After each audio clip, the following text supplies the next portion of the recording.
Student, आज हम जानेंगे क्लास 9 से हिंदी का चैप्टर फर्स्ट का सारांश और प्रश्नों के उत्तर, जिसका शीर्षक है धूल, जिसके लेखक है रामविलास शर्मा जी।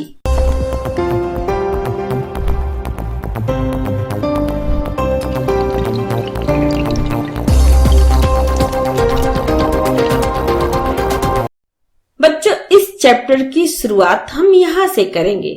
इस लेख में लेखक ने धूल के जीवन में महत्व का स्पष्ट करने का प्रयास किया है। लेखक ने धूल भरे शिशुओं को धूल भरे हीरे कहकर संबोधित किया है। धूल के बिना शिशुओं की कल्पना नहीं की जा सकती। हमारी सभ्यता धूल के संसर्ग से बचना चाहती है।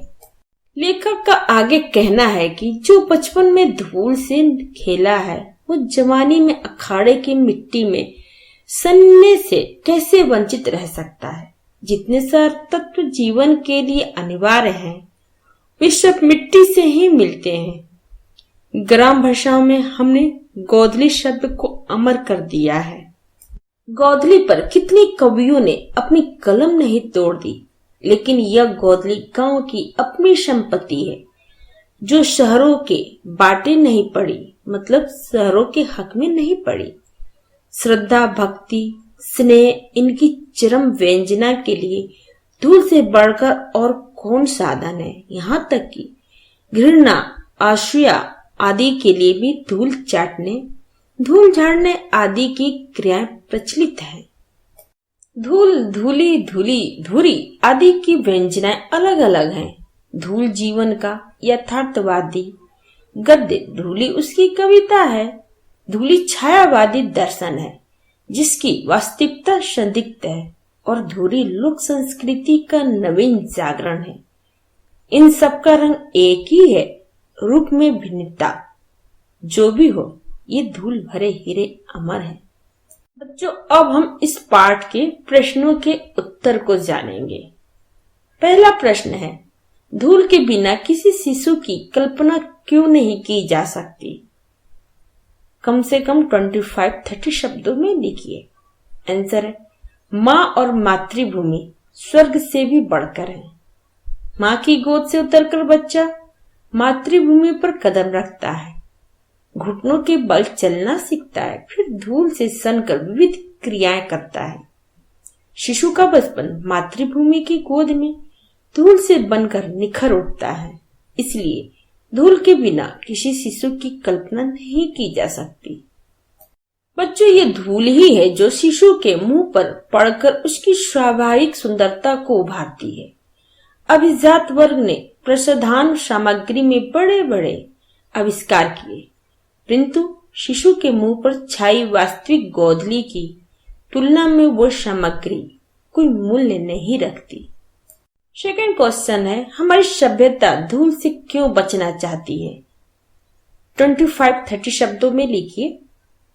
आंसर है, हमारी सभ्यता धूल से इसलिए बचना चाहती है क्योंकि वो आसमान में अपना घर बनाना चाहती है, हवाई किले बनाती है, वास्तविकता से दूर रहती है, परंतु धूल के महत्व को नहीं समझती। यह सभ्यता अपने बच्चों को धूल में नहीं खेलने देना चाहती। धूल से उसकी बनावटी सुंदरता सामने आ जाएगी, उसके नकली सलमे सितारे धुंधले पड़ जाएंगे। धूल के प्रति उसमें हीन भावना है। इस प्रकार हमारी सभ्यता आकाश की बुलंदियों को छूना चाहती है। वो हीरो का प्रेमी है, धूल भरे हीरो का नहीं। धूल की कीमत वो नहीं पहचानती। थर्ड क्वेश्चन है, अखाड़े की मिट्टी की क्या विशेषता होती है? लिखिए। आंसर, अखाड़े की मिट्टी शरीर को पहचानती है। ये साधारण मिट्टी नहीं होती है। इसे तेल और मट्ठे से सिंचाया जाता है और देवताओं पर चढ़ाया जाता है। ऐसी मिट्टी में सनना परम सुख है, जहाँ इसके स्पर्श से मांसपेशियां फूल उठती हैं। शरीर मजबूत और व्यक्तित्व प्रभावशाली हो जाता है। वहीं इसमें चारों खाने चित होने पर विश्व विजेता होने के सुख का एहसास होता है। लेखक की दृष्टि में इसके स्पर्श से वंचित होने से बढ़कर दूसरा कोई दुर्भाग्य नहीं है। 4 क्वेश्चन है, श्रद्धा भक्ति स्नेह की व्यंजना के लिए धूल सर्वोत्तम साधन किस प्रकार है? लिखिए। आंसर है श्रद्धा विश्वास का प्रतीक है। भक्ति हृदय की भावना का बोध कराती है।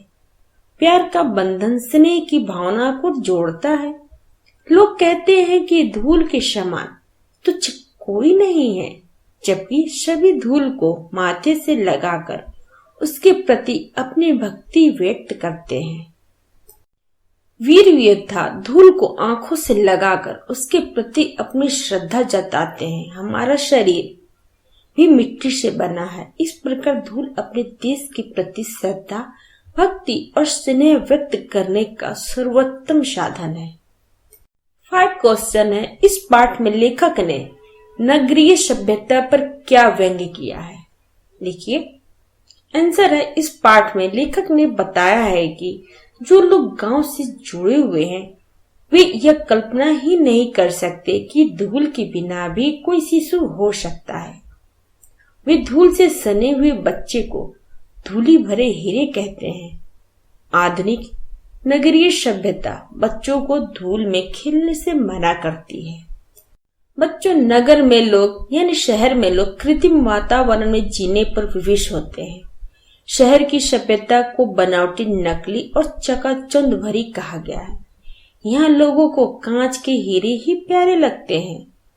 नगरीय सभ्यता में यानी गांव की सभ्यता में गोधली का महत्व नहीं होता, जबकि ग्रामीण यानी गांव परिवेश का यह अलंकार है। नगरों में तो धूल धक्कड़ होती है, गोधली नहीं। 6 क्वेश्चन है, लेखक बालकृष्ण के मुंह पर छाई गोधली को क्यों श्रेष्ठ मानते हैं? लिखिए। आंसर है लेखक बालकृष्ण के मुंह पर छाई गोधली को इसलिए श्रेष्ठ मानते हैं क्योंकि यह धूल उनके सौंदर्य को कई गुना बढ़ा देती है। यह कृत्रिम प्रसाधन सामग्री को निरर्थकता को प्रकट किया गया है। फूले के ऊपर रेणु उनकी शोभा को बढ़ाती है, वहीं शिशु के मुंह पर उसकी स्वाभाविक पवित्रता को निखार देती है। सौंदर्य सामग्री उसे इतनी सुंदरता प्रदान नहीं करते जितनी धूल करती है। इसलिए लेखक धूल के बिना किसी शिशु की कल्पना कर ही नहीं सकते। 7 क्वेश्चन है, लेखक ने धूल और मिट्टी में क्या अंतर बताया है? लिखिए। आंसर है लेखक ने धूल और मिट्टी में विशेष अंतर नहीं माना है।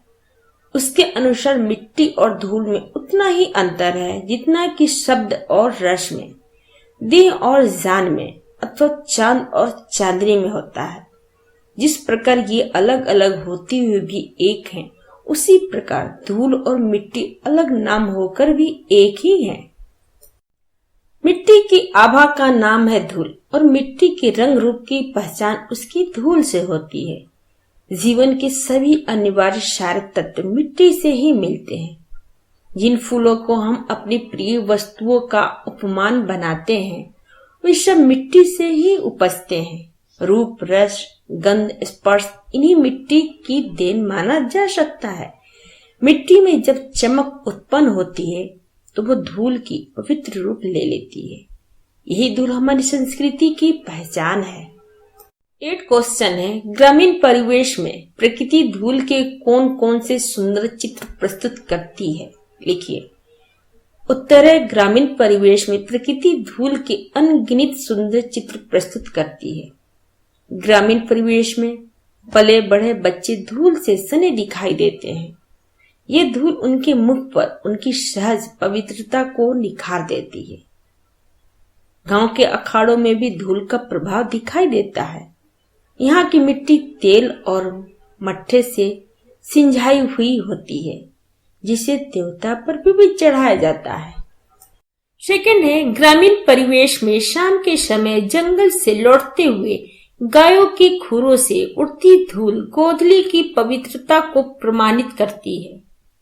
थर्ड है, सूर्यास्त के उपरांत बैलगाड़ी के निकल जाने के बाद उसके पीछे उड़ने वाली धूल रुई के बादल के समान दिखाई देती है, या ऐरावत हाथी के नक्षत्र पथ की भांति जहां की तहां स्थिर रह जाती है। 4 है, चांदनी रात में मेले जाने वाली गाड़ियों के पीछे जो कवि की कल्पना उड़ती चलती है, वो शिशु के मुंह पर धूल की पंखुड़ियों के समान सौंदर्य बनकर छा जाती है। 5 गांव के किसानों के हाथ पैर तथा मुंह पर छाई धूल हमारी सभ्यता को प्रकट करती है। प्रश्न 9 है, हीरा वही घन चोट न टूटे का संदर्भ पाठ के आधार पर स्पष्ट कीजिए। लिखिए। आंसर, इस पंक्ति में लेखक ने हीरे और कांच में तुलना करते हुए कहा है कि सच्चा हीरा वही होता है जो हथौड़े की चोट पड़ने पर भी नहीं टूटता। कांच और हीरे में यही मुख्य अंतर है। धूल भरे हीरे में ऊपरी धूल को न देखकर भीतरी चमक को निहारना चाहिए, जो अटूट होती है। यह अमरता का दृढ़ प्रकाश प्रस्तुत करती है। बच्चों, कांच की चमक को देखकर मोहित हो जाना मूर्खता है। हीरे की परख जोहरी ही कर सकता है। हीरा शाश्वत का स्पष्ट प्रमाण है, मतलब सच्चे का स्पष्ट प्रमाण है, तो कांच क्षणिकता का। हीरा एक ना एक दिन अमरता का बोध कराकर, मतलब सजीव का बोध कराकर कांच की नश्वरता को प्रमाणित करता है। लेखक के अनुसार धूल में लिपटा किसान आज भी अभिजात वर्ग की अपेक्षा का पात्र है।